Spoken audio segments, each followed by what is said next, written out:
Hello everyone, welcome back to another video on the channel. Today we are in for legs. First leg session I'm bringing to you, which I'm very excited for because they're always good fun to watch. It's only actually like 3-4 days, something since the last push session that we filmed. But I am now into the 11-week out mark. I actually just dipped today below the 120s in pounds, obviously not kilos, which is kind of exciting because these are body weights I've literally not seen in like forever. And I was saying to AJ that this is the lightest I've ever been since we've been working together, and obviously AJ's been coaching me for 4 years now. So yeah, it's very cool, it's challenging, but it's fun. But yeah, today we've got legs, big leg session. This is one of my favorite sessions. I mean, to be honest, legs is always my favorite day because it's the most challenging physically, mentally, and that's what I love. So I don't often talk too much in these sessions. If I've got little things to say, I'll say them, but for the most part, I think it's just nice for you to see obviously what the sessions look like in terms of, you know, the effort that goes into them, the focus that goes into them. Obviously that's something that doesn't change from off season, but it's just nice, it's nice to see that. So yeah, we've got a big session planned today, decided to take you along, and I'll talk you through it as we go through each movement.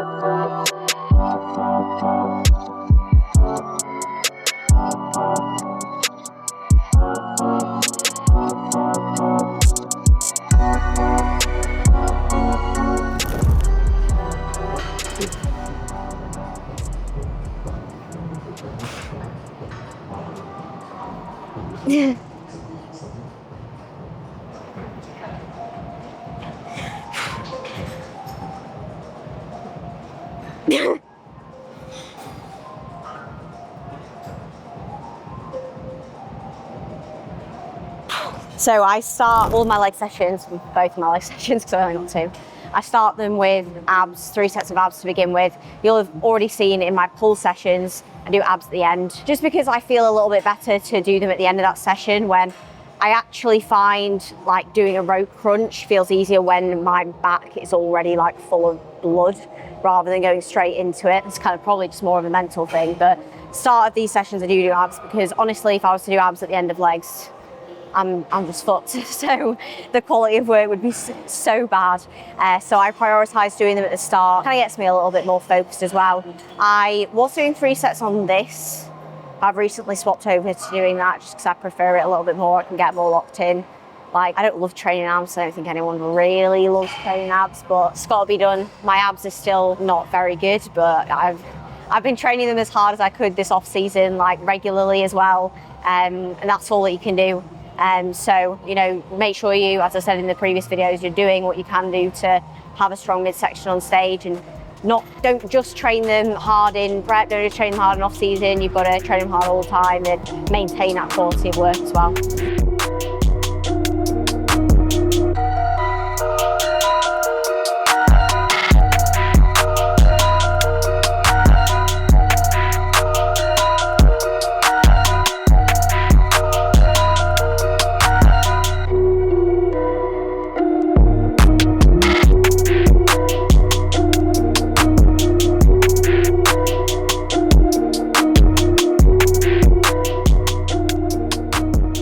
I do really take my sweet time to do a lot of warm-up stuff before legs because, as I said at the start, it's a very demanding session, and I also have a hip hinge in this session as well, which of course that is very demanding head to toe.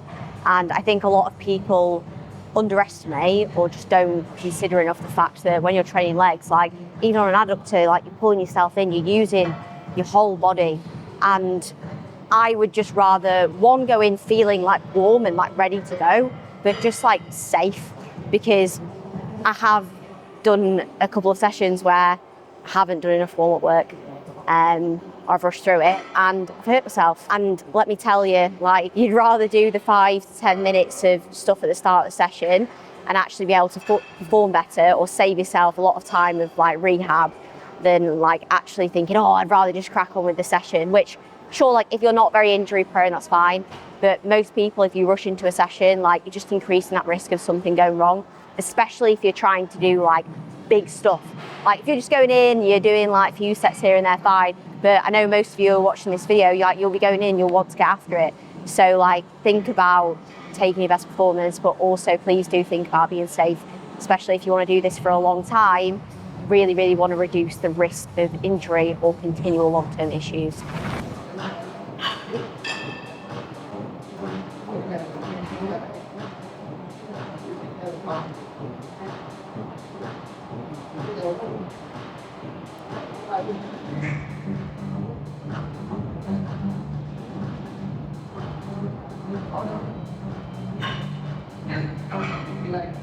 So I do start both of my leg sessions with adductors. One, because like you can never really have too much adductor, like, unless you've for some reason got these crazy adductors that you don't need to train, but like having big adductors always looks good. Like you don't want a thigh gap on stage ideally, and it takes up such a big portion of the leg that I don't think people really think about. You know, even if you've got like big quads or big glutes, like your adductors fill out so much space. So prioritizing those at the start is good for obviously development.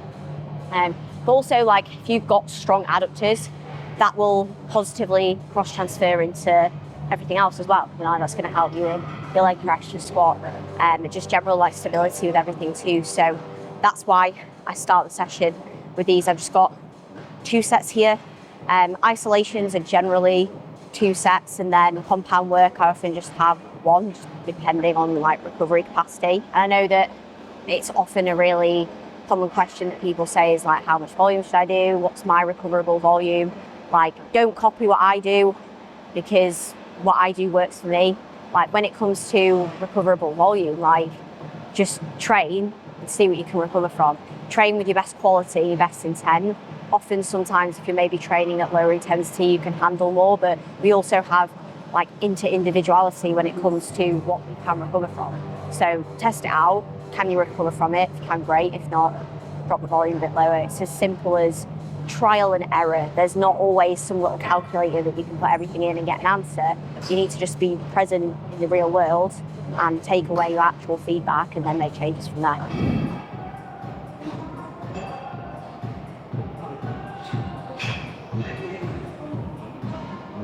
was actually expecting that to feel a little bit heavier than it is. It's not necessarily a bad thing. That's why you don't go in with expectations. You just train as hard as you can, regardless. If you tell yourself it's going to feel heavy from the start, it will do. Like, at the moment, do my legs feel fresh?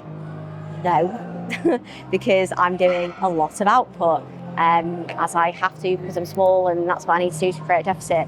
So my legs aren't going to feel, you know, super fresh all the time, but don't expect them to. Like you can't come into your sessions in prep when you're dieting and be like, oh, because it feels hard. Like it's going to feel hard at points, but you can still train hard. You can still go in and do your best.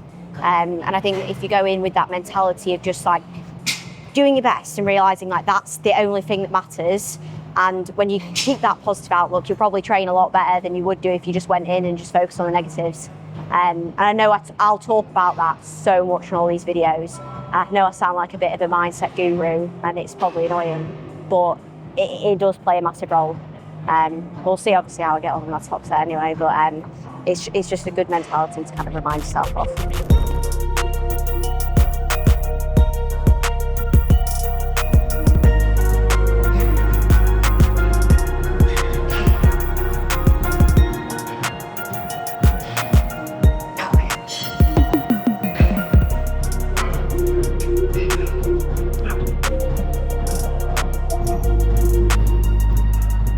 I did also want to add something about it, but I know I was saying no, you guys might ask questions about recovery and this is the simple answer, but like, please, if you do actually have any questions, like put them in the comments below, and if there are things that I can explain better, like do tell me, because I don't ever want to like brush over something or act like something's not important.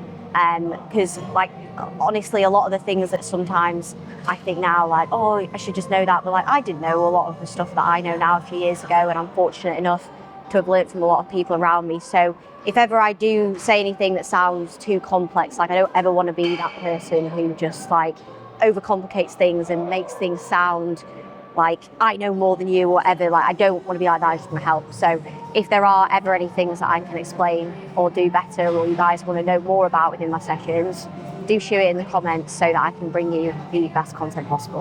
All right, downstairs, done that. It's time for seated hamstring curls. I'll carry this around with me. So basically need my boost to see on every movement that I do. So after the adductor, move on to do seated hamstring curl. And probably one of the best tips that I can give you for all of your leg training, to be honest, but definitely when you're like locking into these isolation movements. And it's probably one of the biggest mistakes that people make is that they actually just wriggle about too much. So the best thing you can do on all your movements, but these especially, is just lock yourself in and just think about creating as much stability as possible, like you're almost super glued into that seat, that machine. And the only thing that moves is like the actual body part that needs to move. So like on the adductor, you'll see like I'm locked in, my hands don't move. The only thing that moves is like I'm coming out, I'm coming in. Same thing on here, I'll lock in, the only thing that moves is this. When you're on a leg press, you're locked in, the only thing that moves is the knees coming towards you, pushing away. Like try not to move your hands around. Try not to move your head around or move your body around or wriggle, because like there's a few reasons. Like physically you're actually kind of pulling yourself out of the set, you're pulling away from that energy that could go into it. But also as soon as you start to move around, you're instantly kind of telling yourself like this is hard. I actually think you kind of make it harder for yourself rather than actually just mentally locking in and being like, right, load, drive. And you'll have your own cues that work well for you. Like that's often what I think, because I just think like load and drive, or you know, load and power, or whatever it may be. But try not to let your focus and your energy be driven towards other things, because it does ultimately just pull away from what you can give to the work that's in front of you. So the reason why I have this seat here as well, because it obviously allows me to lock in as much as possible. This prime seated hamstring curl is a bit of a funny one, because we've had these like nitram pads put on, so the machine essentially isn't as it should be, because anyone who's used it will know what I mean. So like I kind of have to move it more than it should do to get me locked in, but you can see now I'm locked in, I'm pushing against here. I've got really long arms, so I don't go here, because you can see that I'm like up like this. So I push against here, nice and locked in, pushed against the back pad. I try to think about pushing my quads up into this pad as well, so I can really keep as much load on my hamstrings, a little bit of glute tension, so that I'm again nice and stable, tension on the hamstrings, and then drag from there.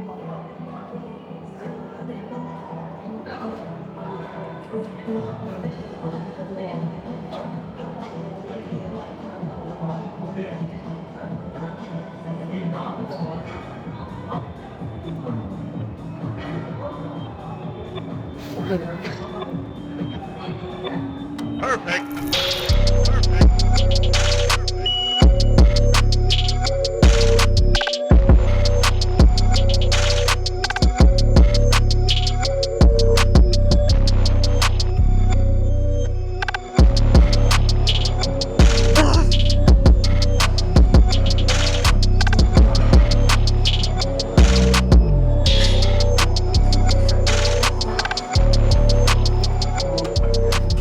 All right, 2 sets done there. Oh, these are disgusting.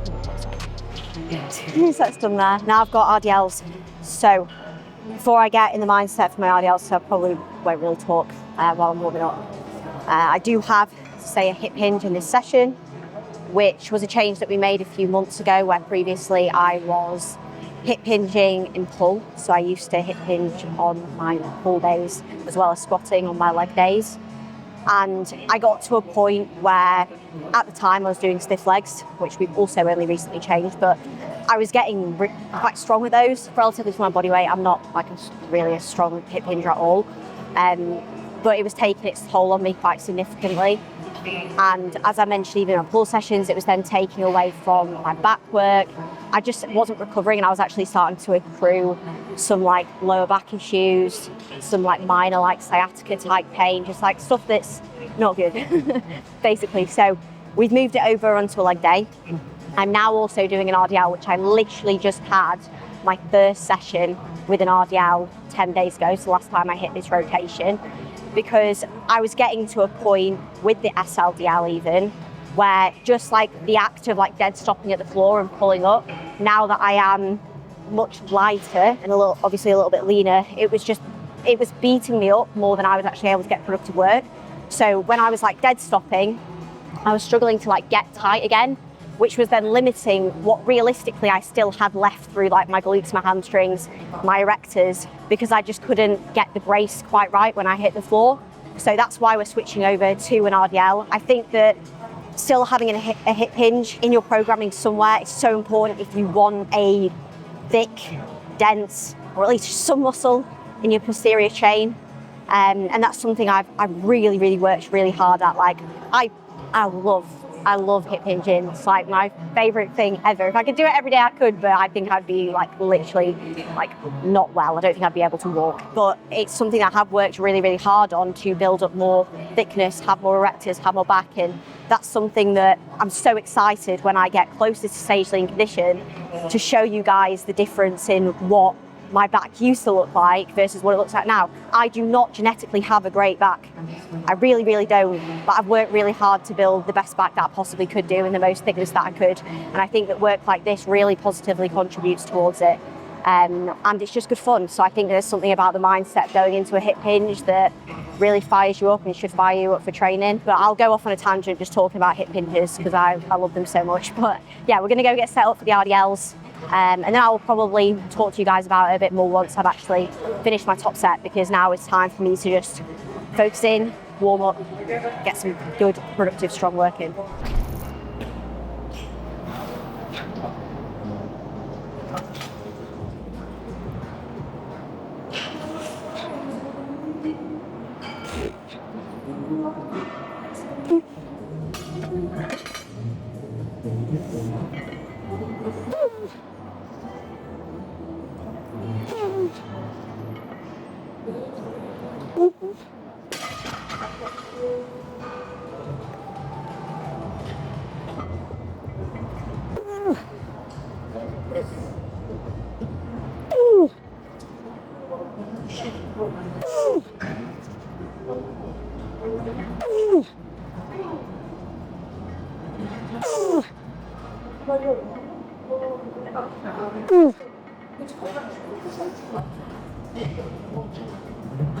Dang.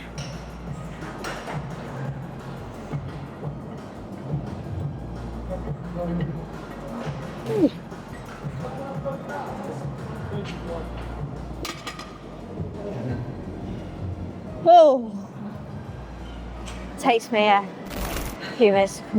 Happy with that though. That was 110 for 7, which I think last week I got 105 with 7.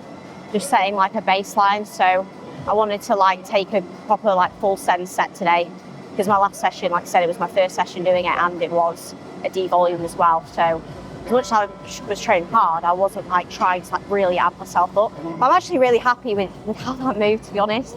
I wanted to pull 110 because that's still like just over double my body weight at this point, and I want to prove to myself that I can still do it as I come down. So obviously movements like this, they are relative to your body weight. So you kind of have to take that into consideration on the way down, but also on the way up to use it as your advantage as well. But yeah, happy with that set. I always take a minute to just kind of like come down and then I'll look at it afterwards. I think there's some things I can do to make it a bit better. I look like I was maybe strapped in a little bit more to one side versus the other. Sometimes it's going to happen, like every set's never going to be perfect. Stop chasing perfection, chase your best and chase improvement, that's what matters most. But yeah, good work, good strong hinging work that I want to keep in. That feels, oh my God, so much better than doing the stiff leg, because I can just like pull off the floor. Obviously I stiff leg the first rep up because it keeps me in the pattern of still stiff legging, and I like the challenge of it. I also find it really hard to actually walk the bar out, because for me, because I'm quite small, I'm just wobbling all over the shop. So I find it a lot easier to stiff leg the first rep up. But yeah, just being able to lock in the set, it's really nice, because like I say, now that I've been getting leaner, I've been finding that really hard on the stiff legs, and it was limiting me massively with what I could put out. Whereas like on that one, I can go until, you know, I can't safely give it anymore and my legs are shaking all over the shop, which is all I want. So yeah, very happy with that. Just the one set there. I just do one set on hinges. Second set just absolutely wipes me out if I was to do it. Can't recover from it, and the poly just drops off like that. When you take a set like that, like it's more than enough. It is. So that's that done. I do Smith machine hip thrusts next. This is like a little bit more of a glute dominant session. So we do those next, prioritise a bit of glute work, especially like when it comes to getting the glutes short before my glutes are absolutely smashed at the end of the session. So hopefully wait for a Smith machine. And in the meantime, I will dismantle the bar.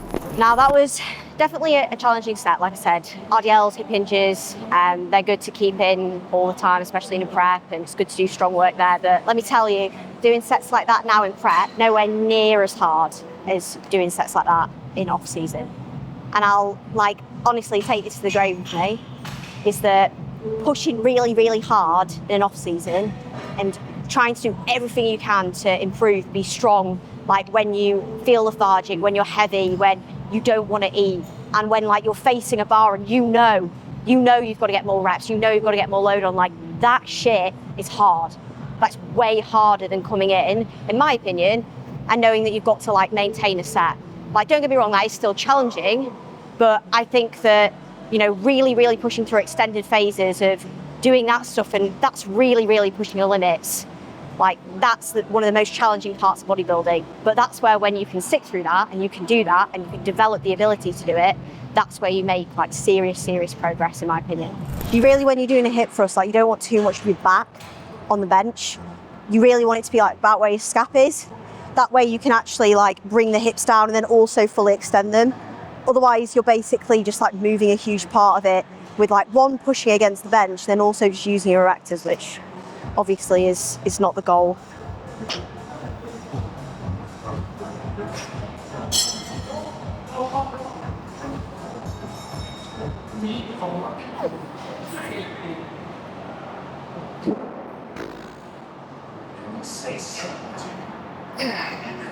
Just a couple of quick little feels for me on that, and then I'm good to go. Like, when you've already done a good amount of work, you don't need to be doing like loads of warm-ups across the rest of the session, unless you really need it and like you need to feel a good connection for whatever it is.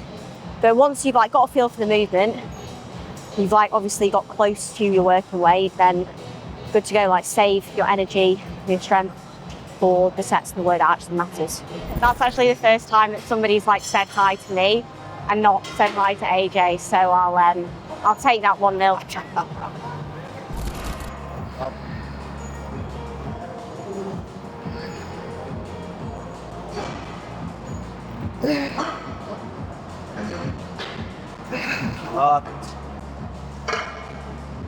Yes, come on.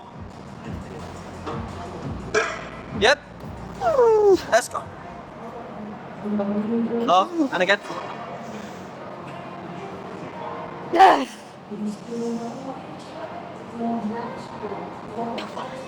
Okay.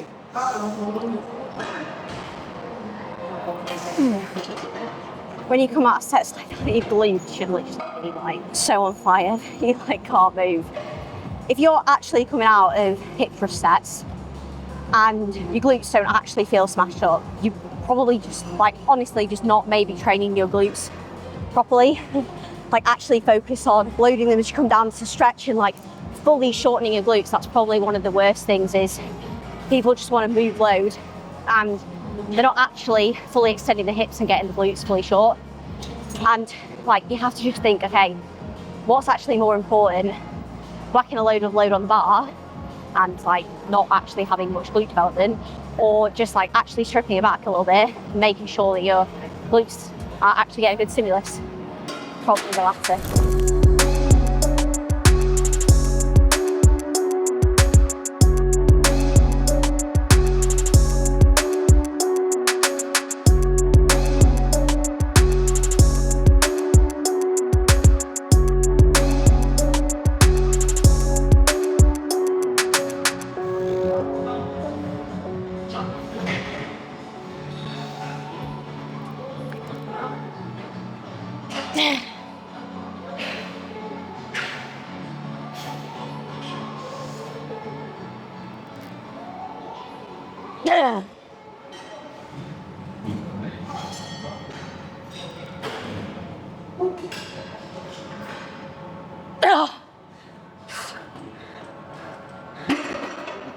generally have very little to say after those sets, which is why you should need to take rests in between sets. Seriously.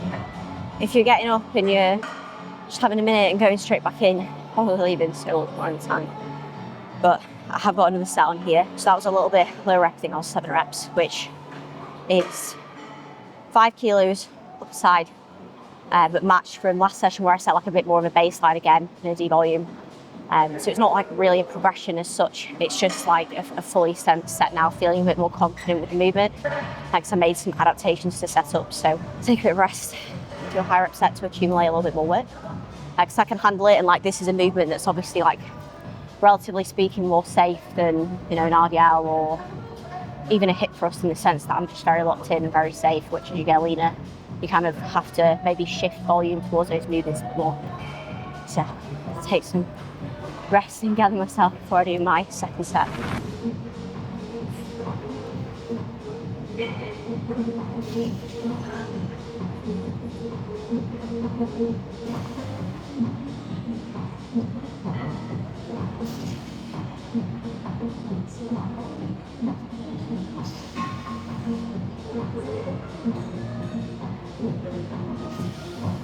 Oh, come on.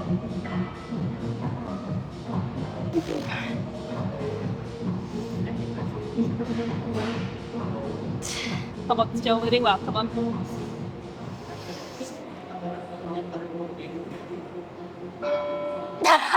Yes. Yeah.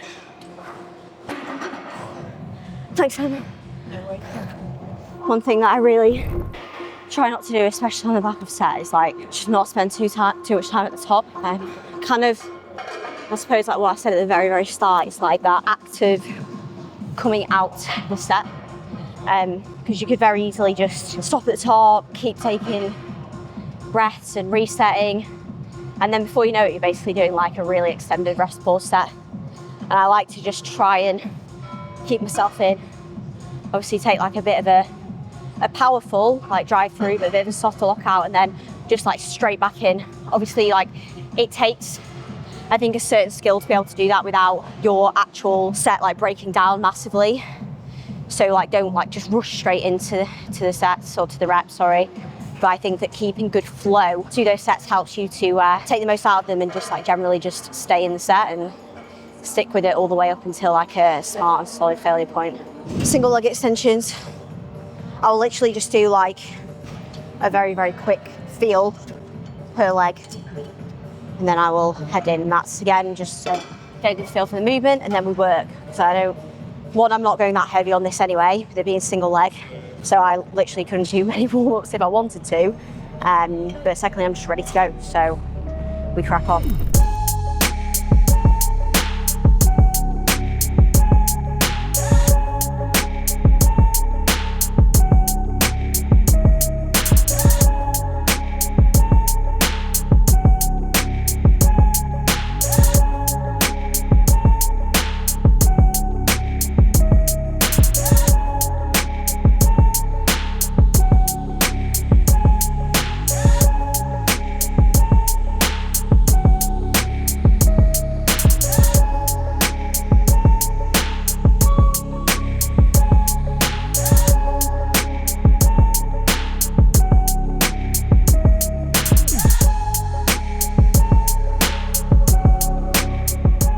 Reasoning for the single leg extension is partly like variety reasoning, but it's also because it does help me with just general connection with like each quad. I have like a little bit of a quad imbalance.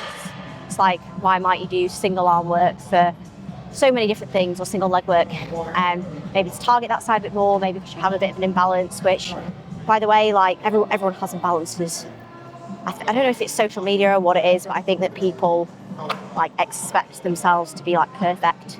Like you need to look like an anatomy chart, and it's like everything should be exactly, you know, like balanced, and this quad should sweep the exact same as that, and like every bodybuilder pretty much, unless you're like just a genetic anomaly and you are perfect, but like most of us have got imbalances.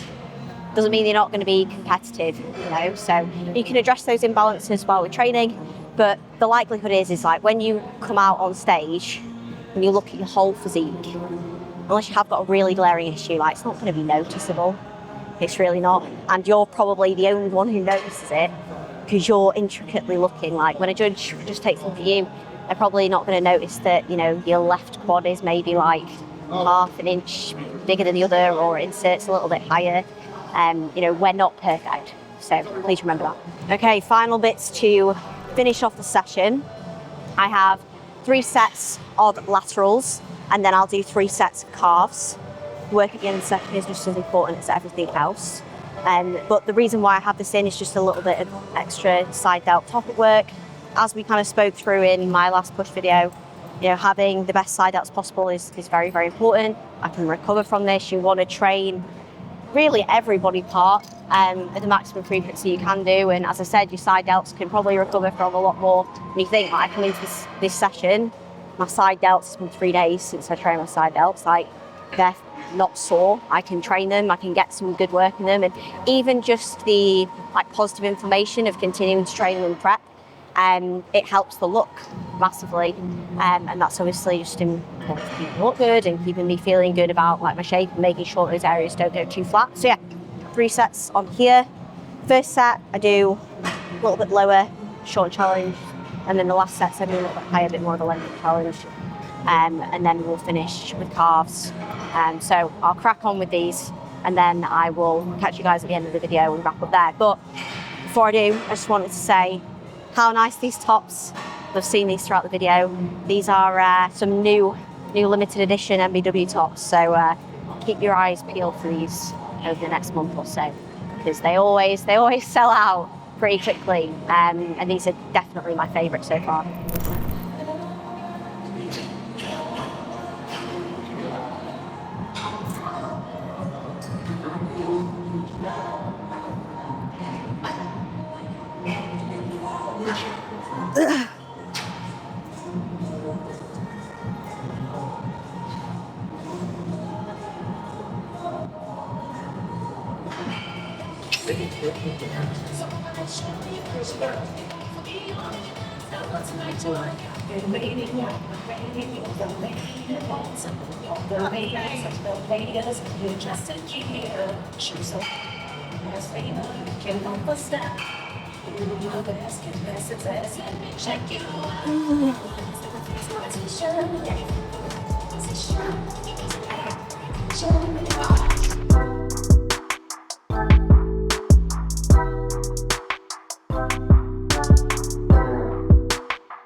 All right, so that wraps up the session there. It's been honestly just another really, really good session. I don't want to sound like I'm just saying, oh, everything's really, really great, but like I am just feeling good. Like check in with me in 6, 8, 10, 12 weeks time.